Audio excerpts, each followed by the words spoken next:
All right, let's talk about it. Raiders lose to the Steelers. There's no vlogs. There's no vlogs because this team just sucks the fucking life out of me, and this fan base sucks the fucking life out of me when I go online and see what some of these Raider fans say online or just what they... It's just, oh my God. There's nothing entertaining about watching me look like this, but we got to talk about today because everybody wants to put the blame on Antonio Pierce. Everyone's already talking shit, saying Antonio Pierce is a bad coach and shit like that. I'm trying to defend Antonio Pierce, but losing games like this doesn't help. But I'm also not an idiot, and I'm not stupid, and I'm not so emotional to just say these things and then people just jump on board. But I don't know. Hear me out, because I'm going to tell you why we lost this game and how it's not all on fucking Antonio Pierce. Just hear me out. Okay, here we go. Great first drive. Raiders hold them to 3. We get the ball. We go down 70 fucking yards. Aiden O'Connell's the starting quarterback. Mind you, he does not have Zamir White, does not have Jacoby Myers or Devontae Adams. We don't even know if Devontae is still going to be a Raider after this next week or two. Don't know yet. But great first drive. After that, it was kind of going back and forth into the second quarter. We had time to throw, but no one to throw to. Luke Getsy, his offense is fucking vanilla. Everything is vanilla about this offense. The run game, vanilla, stopped working. You have nobody to throw to. Who's he supposed to throw to? Who's the receivers today? DJ fucking Turner? Come on. Brock Bowers is being covered by a cornerback half the time. He wasn't even lining up at tight end. Now you're treating him as a receiver, and he's like the main number one target. They're going to take him out of the game. And essentially, it's what they tried to do. We couldn't get off the field on third down. We were missing a lot of tackles. I will give it to Najee Harris. He was fucking running with some fucking power and aggression I have not seen a running back run with since like Marshawn Lynch. And the way he was dodging and missing these tackles, I think there was one run where he had 6 different Raiders touch him, and it was still hard for them to bring him down. It was ridiculous. But into the second quarter, late second quarter, at this point, Justin Fields has under like 70 yards passing. He's not doing much. It's 6-7. We have a 1-point lead. We have the ball left with 2:38 left, and we're going down the field to score before the half. We get the ball after halftime. We're looking pretty good. Number 23, running back, Dylan Leub or whatever, fucking fumbles. He fumbled in our own territory. That gives them perfect field position, okay? That is not Antonio Pierce. That's not his fault. His guy fucking fumbled. That's on the rookie. Rookie needs to learn to hold the ball, and that's his fault. He's not in the game as much. Why did you put him in there? I don't even know. I don't know, trying to get some juice, trying to get different guys in there. I don't know whose call that is. He fumbled.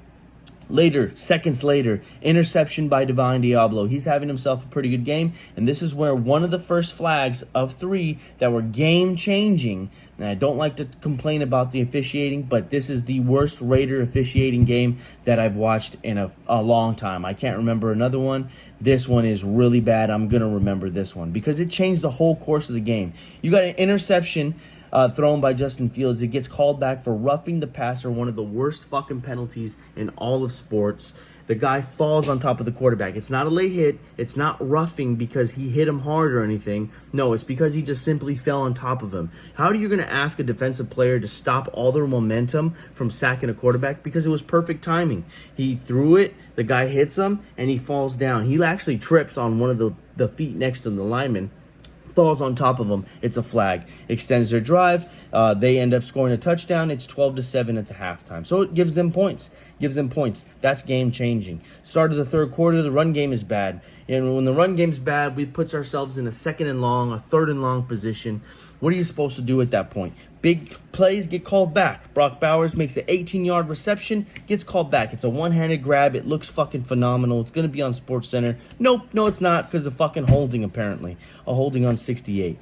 Pump block right after that. That drive ends, and we get a pump block. And they get the fucking ball right there, sitting ducks for a touchdown. And then Fields throws the ball behind him shortly after that. In that same drive that they get the pump block, we had a chance for a fumble recovery, couldn't capitalize, couldn't wake up. They thought it was a forward pass. It was actually backwards, puts them 3rd and long, but they convert a field goal. Now it's 15-7. Here's where the next fucking penalty comes. It comes roughing the passer again on 3rd and 19. We are about to get off the field and get the ball back with 5 minutes left. There's a flag for roughing the passer.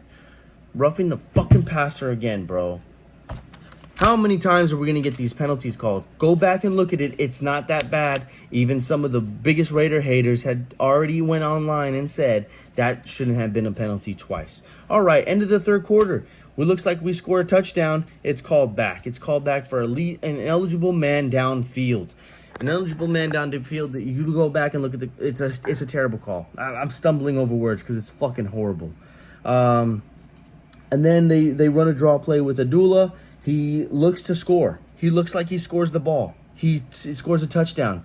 And this is where this one's on AP. They didn't fucking challenge the play. They didn't challenge the play. They called him down at the 1. They go in a hurry up for some reason. And then they run another draw play and he fumbles. And he fucking fumbled. He scored the touchdown. Go back and look at the tape. His knee is about to touch the ground. If not, touches the ground simultaneously as the ball breaks the plane. That's a fucking touchdown. Look it up in the rule book.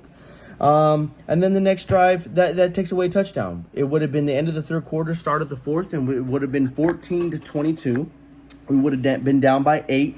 This puts us still right in the game. And at this point, the offense is doing enough to get downfield to score points. The run game's not looking good. It's not pretty. It's not fantastic.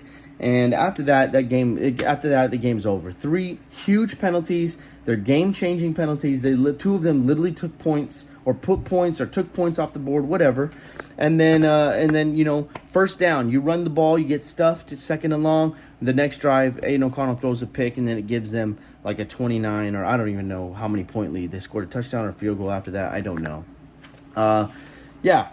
How is that on Antonio Pierce when he's got key guys injured? I will say the culture right now is not what he advertised. I will say that. We're missing lots of tackles. We're having big penalties that are costing big plays that are not getting us off the field, that are extending drives for the opponent. Yeah, that could be Antonio Pierce. You could pin that on him. But, and then the coaching decision as to why we didn't fucking challenge the touchdown is ridiculous. Because why did we go in a hurry up? Whose call was that? I don't know. Because Antonio is not calling the plays, right? That's Luke Getsy. And when it comes down to it, Luke Getsy shouldn't have even fucking been the offensive coordinator for this football team. And I feel like that is the biggest problem with this team right now. And a lot of people can't see a coordinator getting fired after 6 games. And some of you want the head coach fired after 6 games, which is crazy. This is a rookie head coach. This is his first year. You got to let the guy grow. You got to let the guy develop. And it's not his fault that a good quarter of his team is fucking hurt. They're injured. One wants out, doesn't want out. We don't even fucking know. And then you got to play 2 teams on the fucking on Sunday. And not to mention, the fucking whole place was all Steelered out. It was all Steeler fans everywhere. Raider fans sold their tickets. They gave it to the highest bidder. And there was terror. At this point, I'm not even going to complain about it. And you can say and cry and whine or whatever and say, it would have never happened in Oakland. No fucking shit. How many times do we need to say it? Vegas is the biggest tourist destination in the United States. Oakland is obviously not. Knock it off. I don't want to hear it. Until the Raiders start winning, that place is not going to be all silver and blacked out until the Raiders actually have a problem. Yeah, like I was trying to say before my phone fucking turned off, we're not spending our hard-earned money to go see this team fucking look like shit, embarrass us as fans, because this is who it sucks. It sucks for us. It sucks for the fans. We wear the gear and we look like fucking clowns at the end of the day supporting this team that just embarrasses us and takes our money and sucks the life out of us, bro. It is. So, I trade the Raider hat for a Dodger cap because at least this team actually, goes to the postseason, wins games, spends money where they need to, and in the playoffs, So, hopefully, this works out a lot better. And then, what this is doing for me, because this right now ain't doing shit for me, bro. Ain't doing shit. So anyways, that's all I gotta say. Check out the TikTok.